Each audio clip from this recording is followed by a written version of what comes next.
Os damos la bienvenida a Horizontes Educativos de Oxford University Press España, el podcast sobre educación y su valor transformador. En el episodio de hoy de Horizontes Educativos hablaremos sobre well-being o bienestar en el aula. Yo soy Montse Costafreda, Professional Development Consultant dentro del Departamento de Desarrollo Profesional de Oxford University Press. Y hoy, para hablar sobre este tema, nos acompaña Davinia Serra Porrit. Hola Davinia, ¿qué tal? Hola Montse, ¿qué tal? Gracias por invitarme a participar en este podcast y gracias a los oyentes por dedicar un ratito a oírnos hablar de este tema que es tan importante en el mundo de la educación. Mi nombre es Davinia Serra y soy Senior Professional Development Manager para el Departamento Internacional en Oxford Education. En los últimos años he estado involucrada en la creación de Oxford International Curriculum, el primer currículum internacional que pone el bienestar en el centro del currículum educativo, y también he liderado la publicación de 2 cursos sobre bienestar o well-being en el aula, tanto en primaria como en secundaria. Y eres la persona perfecta para venir a hablarnos hoy sobre este tema, el well-being o el bienestar en nuestras aulas. Porque lo cierto es que well-being, bienestar, está teniendo cada vez más relevancia en nuestras vidas, no solo en el aula. El sentirse bien, ser felices, estar en paz con uno mismo, son valores que cada vez son más significativos en esta sociedad multitarea. Coincido contigo, Montse, totalmente. Parece que desde la pandemia el término well-being o bienestar está en todas partes, ¿verdad? Sí. Pero ¿qué significa exactamente este término? Si le preguntas, por ejemplo, a un psicólogo, es posible que te hable de 2 términos más técnicos, como son el bienestar subjetivo o el bienestar psicológico, y de herramientas específicas que se pueden utilizar para medir ciertos aspectos relacionados con la felicidad. Pero bueno, a mí personalmente me gusta mucho una definición que suele utilizar Adrian Bethune, que es uno de nuestros autores. En esta definición, Adrian dice que el bienestar o la felicidad se puede definir como llevar una vida donde experimentamos de forma frecuente emociones positivas y tenemos una sensación de que la vida, a grandes términos, nos va bien. Ajá. Así que es donde nos sentimos motivados con el trabajo, tenemos inquietudes y la convicción de que lo que hacemos vale la pena. Es decir, tenemos un propósito vital. Y muchas veces relacionamos el bienestar pues, con temas como el yoga, el mindfulness, la meditación, ¿no? Es lo más típico que con comentarios, ¿no? Que te encuentras hablando con gente. Y todos estos aspectos están relacionados con el bienestar, pero podemos ir un poquito más allá y conocer pues, los aspectos que rigen un poco el bienestar. Sí. A ver, es verdad que técnicas como el yoga y el mindfulness ayudan y yo sé que tanto tú como yo pues lo practicamos y nos va muy bien, pero sabemos por estudios científicos llevados a cabo por diferentes académicos, incluidos el Dr. Seligman, fundador de la psicología positiva, que hay otros muchos aspectos que influyen a la hora de potenciar este estado de bienestar y que sería interesante tener en cuenta a la hora de hablar de implementar un programa de bienestar en centros educativos. Desde mi punto de vista, yo creo que es importante destacar 4 aspectos o pilares a tener en cuenta cuando hablamos de bienestar. Tenemos la mente, por ejemplo, y dentro de este campo incluiríamos cosas como el desarrollo del cerebro, el sesgo negativo inconsciente, la zona de desarrollo próxima de Vygotsky, el concepto de flow, el término de growth mindset, la gestión de las emociones, el mindfulness, etc. Pero luego también tenemos aspectos relacionados con el cuerpo. Entonces, las horas y la calidad del sueño, el ejercicio que hacemos, la nutrición. Entonces, para ponerte un ejemplo, ¿sabías que la mayor parte de la serotonina, que es conocida como la hormona de la felicidad, que produce nuestro cuerpo se genera en el intestino? Imagínate lo importante que es una dieta sana. Totalmente. Y aquí tenemos suerte con la dieta mediterránea, que ayuda, la verdad es que sí. Claro que sí. Pues sería mens sana in corpore sano, de alguna manera, ¿verdad? Pero también hay otros aspectos, como por ejemplo de las relaciones Correcto, sociales. sí. la importancia de pertenecer a un grupo, saber lidiar con los conflictos del día a día de una forma positiva o de una forma que nos ayude a superarlos. Y yo creo que esto es básico, además. Totalmente. En un centro educativo lo podemos ver clarísimamente, pero también en nuestro día a día. Y hay un aspecto que tú has indicado antes, lo has mencionado, que creo que es clave y que a veces lo olvidamos, que es el significado, el sentido y tu propósito en la vida. Si pierdes el sentido de la vida, pierdes las ganas de vivir, ¿no? De alguna manera. Entonces es importante que tengamos ese propósito, esas ganas y ese significado. Estar en contacto con la naturaleza es una cosa clave, vital, ¿verdad? Y la amabilidad, el trabajo de la amabilidad que te hace sentir bien, cuando alguien es amable contigo, te provoca esa reacción, esas ganas, ¿no? De devolver esa amabilidad. Correcto, es contagioso, ¿no? La amabilidad, totalmente. La felicidad, todos estos aspectos se ha observado desde estudios científicos que realmente ayudan a la felicidad, pero también es lo que hemos comentado, que son contagiosos y que trabajándolos desde el aula podemos generar un buen ambiente escolar y por ende pues ayudar a nuestros alumnos y a nosotros mismos como profesionales a incrementar esta felicidad. Relaciones sanas entre profesores también, por ejemplo. Totalmente. No solo en el aula, claro que sí.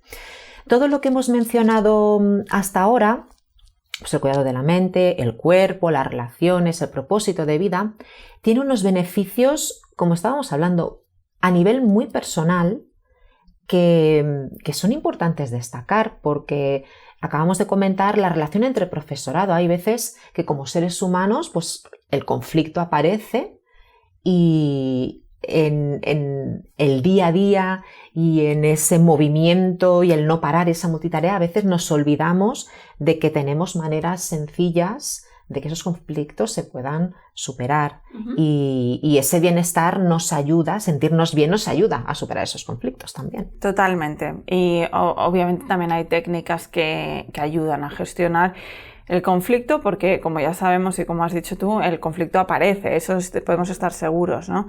Pero es aprender cómo gestionarlo y que no nos afecte tanto y que podamos enseguida pues solventarlo. Claro, ser más resilientes, ¿verdad?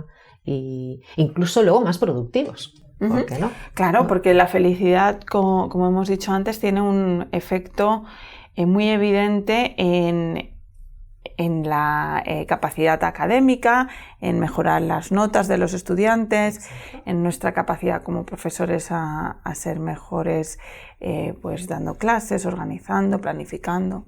Y además nos aumenta la autoestima si nos sentimos bien. Claro. ¿Verdad? Sí, claro que sí. Hablando sobre bienestar, ya tú has hablado de estudios científicos. Yo sé que existe una recopilación de resultados de un compendio de estudios que se han desarrollado durante los últimos 10 años, que Ariel Lindorff pues ha recopilado, sí. ¿Verdad que sí? Y ha correcto. Publicado. Ariel Lindorff trabaja para el Departamento de Educación de la Universidad de Oxford, en la que dice cosas como que aumentando el bienestar del alumnado, se aumenta el desempeño académico, que lo acabas de comentar tú. Sí. Es decir, no es solo que creamos que el bienestar ayuda y lo creamos de manera subjetiva, sino que además tenemos este compendio de estudios que de alguna manera nos lo evidencia. Correcto, además ayuda en muchas otras cosas. Por ejemplo, promocionando el bienestar desde el aula, notamos que hay reducción del índice de abandono escolar. También ayuda a la transición entre ciclos, por ejemplo, de primaria a secundaria. Claro, es un momento muy difícil para el alumnado. Claro, supone un cambio. Y además les pilla en una edad que especialmente hay muchas cosas que están pasando. Claro que sí. Pero también tiene impacto en otros aspectos, como la creatividad o, como tú mencionabas antes, el aumento de la autoestima. Claro, y además pueden mejorarse las relaciones entre alumnos y profesorado. Sí. Porque, como has comentado, la adolescencia es un momento en el que hay más fricciones, hay más cambios, los adolescentes se enfrentan a esos cambios cerebrales que les provocan pues esas fluctuaciones de sus actitudes o de su carácter, y es interesante pues tener en cuenta todo el tema del well-being, trabajarlo día a día para que de alguna manera esa transición sea más suave, reducir el estrés, reducir la ansiedad. Tengamos en cuenta también que llegarán a un punto muchos de esos estudiantes en que se pueden enfrentar a unos exámenes de acceso a la universidad, por ejemplo. Correcto, sí, y yo creo que aún muchos de nosotros tenemos pesadillas, ¿no? Acordándonos de los exámenes, es un momento traumático. De selectividad o de la carrera. A ver, cualquiera que se enfrente a un examen, sabemos que bueno, pues que puede producir este estrés y esta ansiedad, pero como decíamos antes, existen técnicas para ayudarte a cambiar un poco estas sensaciones y a transformarlas en emociones un poco más positivas, que nos van a ayudar también y nos van a hacer más efectivos cuando nos enfrentemos a estos exámenes. Claro que sí. Y ahora te voy a hacer la pregunta del millón. ¿Qué debería hacer un centro escolar que quiere maximizar sus resultados? Esa es una muy buena pregunta. Bueno, si miramos la evidencia empírica, los 6 factores que mayor impacto tienen a la hora de implantar un sistema de bienestar en centros educativos son: lo primero de todo es tener en cuenta el contexto específico del colegio o del instituto. Así que antes de implantar un programa de bienestar es conveniente que se analicen las fortalezas y las áreas a mejorar. Una vez que esto esté hecho, hay que asegurarse de que las políticas del centro respaldan nuestro nuevo enfoque. Esto es lo primero que tenemos que hacer. Segundo, es adoptar un enfoque integrado de centro y de aula, asegurándonos de que los principios básicos del bienestar son reforzados en todas las asignaturas y no solamente durante una clase específica una vez por semana. Por ejemplo, en matemáticas podemos utilizar el concepto de Growth Mindset, que lo hemos mencionado antes, y el poder de la palabra aún, para ilustrar cómo, aunque un concepto matemático se nos resista en el presente, con el esfuerzo suficiente y la perseverancia, y obviamente un poquito de apoyo del profesor, podemos aprender y solventar problemas que ahora se nos resisten. El tercer punto sería involucrar a los padres o cuidadores y al entorno cercano al niño o al estudiante. Esto es un punto importante y que muchas veces pues no se tiene en cuenta. El cuarto aspecto sería ofrecer y dar importancia a la formación del profesorado y apoyarlo de forma activa durante la implantación de este cambio de paradigma educativo. Esto incluiría fomentar el bienestar de los profesores o maestros y el resto de trabajadores del centro, ya que su bienestar tiene también un efecto directo en el bienestar de los alumnos. Claro, no podemos empezar un proyecto de bienestar en el aula, en el centro, sin haber formado a todos aquellos miembros participantes. Correcto. El quinto aspecto sería establecer sistemas de monitoreo, el seguimiento y ajustar de forma continua la implementación del bienestar en el centro. No se trata de implantar un plan y luego no volverlo a revisitar nunca. Hay que estar siempre controlando y mirando que todo esté teniendo el impacto esperado. Y por último, simplemente sería asegurarse de que creamos el tiempo necesario en el calendario escolar y contamos con los recursos necesarios. Perfecto. Por lo tanto, hemos visto ahora que pues, el centro tiene que maximizar todos esos resultados. Pero luego también tenemos que ver que no solo el centro tiene que trabajarlos, sino también el profesor a un nivel más individual en el aula. Correcto, sí. Obviamente, cuando hablamos del profesor, el approach, bueno, el enfoque cambia un poco, ¿no? Entonces, lo primero que nosotros recomendamos es que se forme, que el profesor se forme, aprenda acerca de las diferentes teorías y técnicas recomendadas en el aula.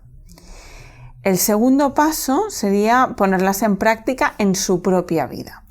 Claro, es que eso, yo creo que si tú no te crees lo que estás explicando, pues posiblemente será muy complicado que luego los alumnos lo vean como real. Claro, es que para ser auténtico tienes que vivirlo. Claro, ¿no? que sí. Pero además los alumnos lo detectan muy rápido. Enseguida, lo detectan enseguida. Así que bueno, pues sería empezar a aplicar estos conceptos que estamos aprendiendo a nuestra vida y ver si nos funcionan o no. Uh-huh. El tercer paso sería enseñar estos conceptos de forma formal e informal en el aula. Así que haciendo continuas referencias a ciertos conceptos independientemente de la asignatura que estemos impartiendo.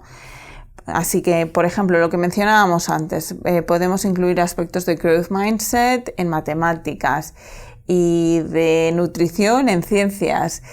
O sea, no hace falta que estemos todo el tiempo enseñando los conceptos del bienestar de forma formal, sino que se pueden ir entretejiendo en nuestras lecciones habituales. Claro, el growth mindset es lo que sería la mentalidad de crecimiento. ¿verdad? Correcto, ¿no? sí. De Carol Dweck, que sí. Seguramente pues muchos de vosotros ya conocéis. Uh-huh, exacto. Y desde cualquier asignatura o área, materia, que eso es muy importante, a veces se restringe el uso del bienestar pues a 1 hora a la semana o en la sesión de tutoría, cuando realmente debería ser algo integrado, ¿verdad? Correcto, tiene que ser integrado y transversal. Eso es lo que nos dicen los estudios, que tiene un mayor impacto. Exacto. Entonces, una vez que esto esté hecho, el cuarto aspecto sería que el centro tome una... El cuarto aspecto es ser parte de iniciativas de centro.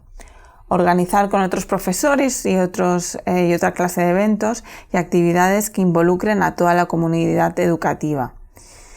Y por último, lo que tiene que hacer el profesor es medir el impacto que estas iniciativas tienen en nuestros estudiantes y comunicar al coordinador de bienestar o a la persona pertinente si se encuentran con comportamientos preocupantes o indicios de que algún alumno no está pasando por un buen momento. Acabas de mencionar una figura que es relativamente nueva que en los centros, que es el coordinador de bienestar, que realmente debe haber una persona liderando todo este proyecto, porque si no, a la larga cada uno iría haciendo lo que buenamente pueda y a su estilo, pero se necesita que alguien coordine todos estos aspectos que has mencionado, tanto ahora como los anteriores de centro, que coordine todos esos aspectos y que sea el referente sobre este tema. Totalmente de acuerdo. Si queremos ver un impacto real, cualquier implementación, como hemos mencionado antes, tiene que ser sistemática y tiene que tener ciertos controles para asegurarse de que está teniendo el efecto deseado. Y si no lo está teniendo, pues hay que modificar el plan. Claro, o sea, una vez empieza el plan, tiene que haber una observación, una evaluación para luego ir cambiando aquellos aspectos que creamos que se adaptan menos a nuestro contexto y añadir o adaptar aquellos que sí.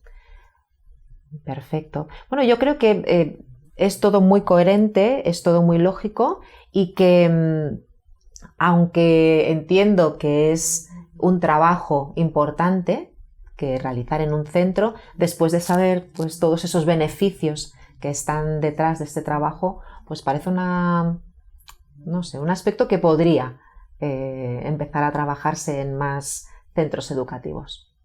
Si hay voluntad, definitivamente. Y yo creo que, como dices tú, tenemos evidencia científica de que tiene un impacto real académicamente en los estudiantes y además al fin y al cabo crea una sociedad más feliz y una sociedad más feliz es más justa. Entonces yo creo que nos interesa a todos empezar a incorporar o un sistema más formalizado de bienestar o al menos intentar incluir ciertos aspectos dentro de... Sí, todo cuenta. Claro que sí, perfecto. Pues muchísimas gracias, Davinia. Ha sido una sesión muy interesante.